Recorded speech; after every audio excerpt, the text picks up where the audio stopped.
Hello students, welcome to my channel English education. आज हम इस वीडियो में हमारा जो टॉपिक है काइंड्स ऑफ नाउन, इसको ही कंटिन्यू कर रहे हैं इस वीडियो में। तो प्रीवियस वीडियो में हमने क्या किया था, इसकी जो डेफिनेशन थी नाउन की वो क्लियर की थी, और इसके जो काइंड्स थे, टाइप थे इसके, मैंने इसके 5 टाइप बताए थे आपको, वो मैं क्लियर किए थे। ठीक है, तो अब और साथ में जो हमारा फर्स्ट टाइप था, ठीक है, जो प्रॉपर नाउन, उसको मैंने डिफाइन किया था, एक्सप्लेन किया था आपके सामने। तो इसके अंदर क्या है, काइंड्स को ही कंटिन्यू कर रहे हैं। इसका जो सेकंड टाइप है, इसका सेकंड काइंड है, वो लेते हैं इसके अंदर। तो इसके अंदर देखिए कि फर्स्ट जो था वो था प्रॉपर नाउन, सेकंड है हमारा कॉमन नाउन। इसको हम इसके अंदर क्लियर करेंगे कि कॉमन नाउन किसे कहते हैं, इसकी डेफिनेशन क्या है। ठीक है, तो कॉमन नाउन को हिंदी में हम बात करें तो इसको कहते हैं जातिवाचक संज्ञा। मतलब जातिवाचक का मीन ये हुआ कि ये पूरी जाति की हमें क्या बताती है, बारे में बताती है। तो इसीलिए इसको हम क्या कहते हैं, जातिवाचक संज्ञा कहते हैं। हिंदी में हमें आता है ये चीज़ें। तो इसके अंदर मैं एक इसकी डेफिनेशन राइट करवा रही हूँ। सबसे पहले इसकी डेफिनेशन देख लीजिए कि ए common noun is a name given in common. A common noun is a name given in common to every person or thing of the same class और काइंड। अब इसके अंदर देखिए आप क्या कहना चाह रहा है ये कि एक कॉमन नाउन क्या होता है, कौन सा होता है कि ऐसा common noun is a name होता है given in common to every person को हम क्या दे सकते हैं, कोई भी किसी को भी क्या, एवरी पर्सन और थिंग को हम क्या कर सकते हैं, कॉमन नेम दे सकते हैं द सेम क्लास और काइंड, जो सेम क्लास के हो और काइंड के हो से। फॉर एग्जाम्पल मैंने बोला कि श्वेता, सीता, शीना, ये क्या है, ये तीनों क्या है, गर्ल्स है। ठीक है, तो इनको मैंने एक कॉमन नाम दे दिया। वैसे तो अगर हम बात करें तीनों अलग अलग हम बात करें तो ये क्या है, प्रॉपर नाउन है।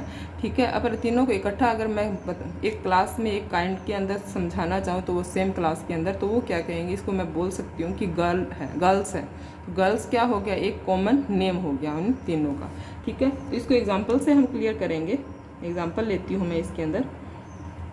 अब क्लास के अंदर देखिए कि क्लास के अंदर क्या होता है। पहले ये एग्जांपल समझे, फिर मैं एक सिंपल बात बताती हूँ आपको। It is a beautiful park. अब सिंपल यहाँ पे देखिए कि पार्क जो है वो क्या है, कॉमन नाउन है। नहीं तो किसी का नाम भगत सिंह पार्क होता है, किसी का अदर नेम होता है, सुभाष चंद्र पार्क होता है, किसी का अदर नेम होता है। तो ऐसे पार्क के नेम रखे होते हैं, पर यहाँ पे सीधा सिंपल बताया कि ब्यूटीफुल पार्क है, तो यहाँ पे इसका क्या नाम दे दिया, कॉमन नेम दे दिया। पर इसको अगर प्रॉपर नेम से अगर डिफाइन करते तो वो कौन सा नाउन हो जाता, प्रॉपर नाउन हो जाता। नेक्स्ट चलते हैं कि यहाँ पे गर्ल्स आर प्लेइंग। तो यहाँ पे देखिए गर्ल्स दे दिया, तो गर्ल्स है, ये पूरी क्लास की बात है, पूरी जाति की बात हो रही है, किसकी, गर्ल्स की। ठीक है, वो क्या कर रही है, लड़कियाँ क्या कर रही है, खेल रही है।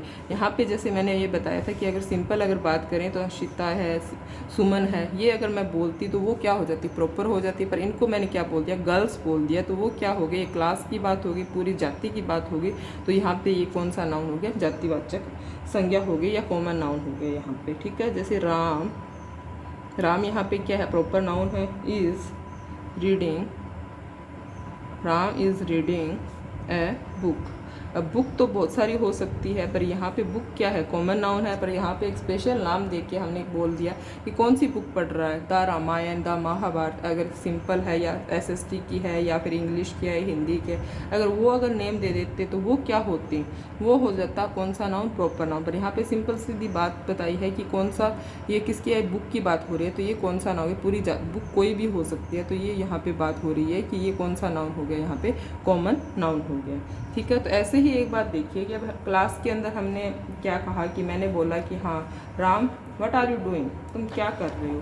तो ये क्या है, राम क्या है यहाँ पे। अगर कॉमन नाउन और प्रॉपर नाउन का हम थोड़ा सा डिफरेंस करें तो देखिए कि प्रॉपर नाउन के अंदर देखिए अपने क्या करेंगे कि प्रॉपर नाउन और कॉमन नाउन का थोड़ा सा डिफरेंस समझ लेते हैं, फिर हमें कभी भी कोई कन्फ्यूज़न नहीं रहेगी हमें यहाँ पे। तो इसके अंदर देखिए कि प्रॉपर नाउन, मैंने क्लास के अंदर किसी बच्चे को बोला कि नाम लिया कि राम, मोहन, ये मैंने बोला तो ये क्या हो गया, हाँ तो राम जो जिसका नेम है वो खड़ा हो जाएगा, ठीक है, हाँ जी मैम, ठीक है। मोहन को आवाज़ लगाई तो मोहन खड़ा हो जाए। तो मैंने सिंपल ऐसे बोल दिया बॉय, ठीक है। तो बॉय कोई भी हो सकता है क्लास के अंदर, ठीक है। तो अब कोई भी बच्चा खड़ा नहीं होगा जब तक कि मैं उसका क्या नहीं लूँगी, प्रॉपर नेम नहीं लूँगी, ठीक है। तो ये होता है फ़र्क दोनों में के अंदर कि हम किसी को बॉय बोल दिया, मैंने यहाँ पे मैंने लिखा कि सुमन स्टैंड अप, ठीक है, खड़े हो जाओ, तो सुमन क्या हो जाएगी, खड़ी हो जाएगी। पर यही मैंने बोल दिया गर्ल, किसी भी सीधा ही बोल दिया गर्ल स्टैंड अप, तो कोई भी लड़की खड़ी नहीं होगी, ठीक है। तो दोनों में ये डिफरेंस होता है कि जब हम पूरी मतलब नेम लेके किसी को क्या करते हैं, बुलाते हैं, तो वो क्या कहलाता है, प्रॉपर नाउन कहलाता है। और विदाउट अगर सिंपल बात करते हैं, बॉय है, जैसे गर्ल है, टीचर है, अब स्कूल की अगर बात करें तो काफ़ी सारे टीचर्स होते हैं, पर हमें कई ऐसे टीचर जो हमारे फेवरेट होते हैं, ठीक है, जैसे हम उनका नाम लेके हम बताते हैं, तो वो क्या होता है, वो क्या होगा, प्रॉपर नाउन हो गया। और सिंपल अगर किसी भी टीचर की बात करें, हाँ वो तो वो सिंपल जैसे बात करें टीचर्स हैं हमारे स्कूल में, तो वो क्या हो गया, एक क्लास की बात होगी, पूरे जाति की बात होगी, वो वहाँ पे क्या है, कॉमन नाउन है। तो यहाँ पे हमने लिख देते हैं टीचर है, ठीक है, टीचर्स है, गर्ल्स है, बॉयज़ है, तो ये क्या है, सारे कॉमन नाउन हैं। तो इन दोनों में ये डिफरेंस है सिंपल। और ये एक और बताऊँ, यहाँ ये जो प्रॉपर नाउन होता है ये ऑलवेज क्या होता है, कैपिटल लेटर से स्टार्ट होता है, कॉमन नाउन तो सिंपल है, ठीक है। तो अब दोनों में इतना डिफरेंस याद रखना है हमें कि प्रॉपर नाउन होता है जिसका एग्जैक्ट नेम होता है, पार्टिकुलर नेम होता है, और कॉमन नाउन एक क्लास को बताता है, ठीक है। तो ये दोनों में डिफरेंस है। तो अब आगे चलते हैं, नेक्स्ट जो इसका जो टाइप है वो लेते हैं, वो रहेगा हमारा कोलेक्टिव नाउन। कलेक्टिव का मीन होता है, कलेक्ट करना मैंने बताया था, कलेक्टिव का मीन होता है समूहवाचक। समूहवाचक, हम किसी को क्या कर रहे हैं, समूहवाचक संज्ञा होती है, इकट्ठा कर रहे हैं, इकट्ठे की जहाँ पे बात आती है तो वो कौन सी संज्ञा कहलाती है, समूहवाचक कहलाती है, तो इसको बोलते हैं। तो इसकी सबसे पहले हम डेफिनेशन देख लेते हैं कि when a noun stands for a collection। अब कलेक्शन की मैंने बताया था, कलेक्शन की इकट्ठा करने की बात हो रही है, कलेक्शन ऑफ पर्सन हो सकता है, थिंग्स हो सकता है, ठीक है। तो ये चीज़ें आएगी, पर्सन और थिंग्स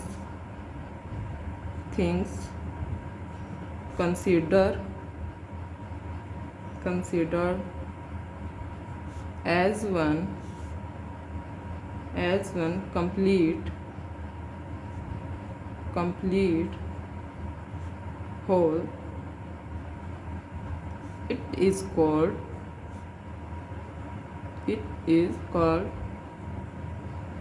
कलेक्टिव नाउन। इसके अंदर एक बात समझनी है हमें कि कलेक्शन को शो करेगा, ठीक है, कलेक्टिव नाउन कलेक्शन को शो करेगा। कलेक्शन किसी का भी हो सकता है, पर्सन का हो सकता है, थिंग्स का हो सकता है, जहाँ इकट्ठा समूह है कि जहाँ पे बात आएगी वो हमेशा ही कौन सा नाउन रहेगा, कलेक्टिव नाउन रहेगा। ये हमें सिर्फ सिंपल लैंग्वेज में ध्यान रखना है। कलेक्शन की जहाँ पे बात आती है वो हमेशा ही रहेगा, होल पूरी की बात आती है तो वहाँ पे क्या रहेगा, ये समूहवाचक संज्ञा या कलेक्टिव नाउन ही रहेगा। एग्जाम्पल को से क्लियर करती हूँ कि I purchase a bunch of grapes.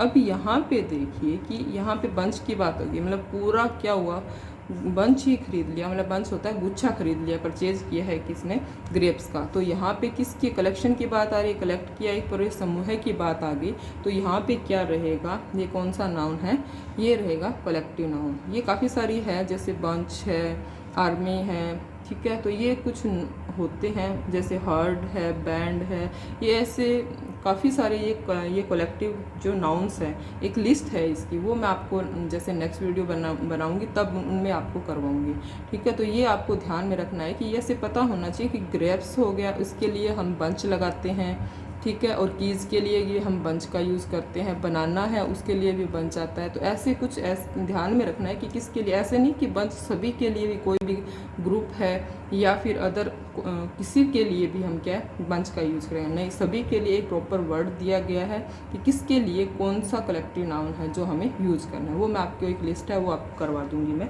Don't worry. Next example लेते हैं कि आई सो अ हर्ड ऑफ कैटल। अब इसके अंदर देखिए, जो ये इसके अंदर कैटल के लिए कौन सा वर्ड यूज़ किया, हर्ड, मतलब झुंड ही है, इसका मीन ही क्या है, झुंड है। तो किसका झुंड है, कैटल्स का, कैटल का, ठीक है। तो अब इसके लिए अपने ऐसे नहीं कि कोई भी अदर वर्ड जैसे यूज़ कर लें, ऐसे नहीं होता है, ठीक है। तो इसके लिए कैटल जहाँ पे आएगा वहाँ पे जो वर्ड आएगा, कलेक्टिव नाउन आएगा, वो हमेशा क्या आएगा, हर्ड ही आएगा। ये हमें ध्यान में रखना है, ठीक है। नेक्स्ट चलते हैं कि आवर क्लास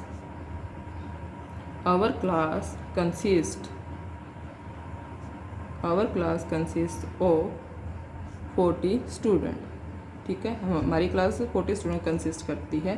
कितने स्टूडेंट हैं, यहाँ पे पूरी क्लास की बात हो रही है, मतलब कि एक ग्रुप की बात हो रही है, ग्रुप ऑफ पर्सन की। तो ये यहाँ पे क्या है, क्लास क्या है, ये कलेक्टिव नाउन है, ठीक है। नेक्स्ट चलते हैं, नेक्स्ट एक एग्जांपल और लेते हैं कि देयर वॉज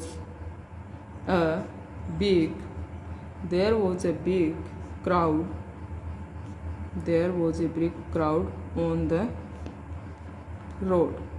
तो यहाँ पे देखिए आप, इसके अंदर जो क्राउड है ये भी क्या है, एक ग्रुप ऑफ पीपल है, ठीक है, इसको शो कर रहा है। तो यहाँ पे क्राउड क्या है, एक कलेक्टिव नाउन है। ये कुछ चीज़ें हैं हमें ध्यान में रखनी है कलेक्टिव नाउन को लेके, और इसकी एक पूरी लिस्ट होती है, सिंपल नहीं पूछा जाता। मतलब आपके तो क्या क्लास क्या 6 की है, तो आपके से जो एग्जांपल दिए होंगे, पीछे जो एक्सरसाइज दिए उनमें से ही आ जाएंगे। पर एक्सरसाइज के अंदर सबसे पहले आपको अगर वो लिस्ट दी गई है, एक एक्सरसाइज दी गई है स्पेशल आपकी इसकी कलेक्टिव नाउन की, और अगर वो लिस्ट इसकी एक लिस्ट भी दी गई है पूरी कलेक्टिव नाउन की, वो अगर क्लियर नहीं होगी तो आपको वो एक्सरसाइज नहीं आएगी। तो मैं आपको वो एक्सरसाइज भी करवाऊंगी। तो मिलते हैं नेक्स्ट वीडियो में नेक्स्ट टाइप्स के साथ, इसके जो रिमेनिंग है उनके साथ। तो thanks for watching this channel, thank you very much.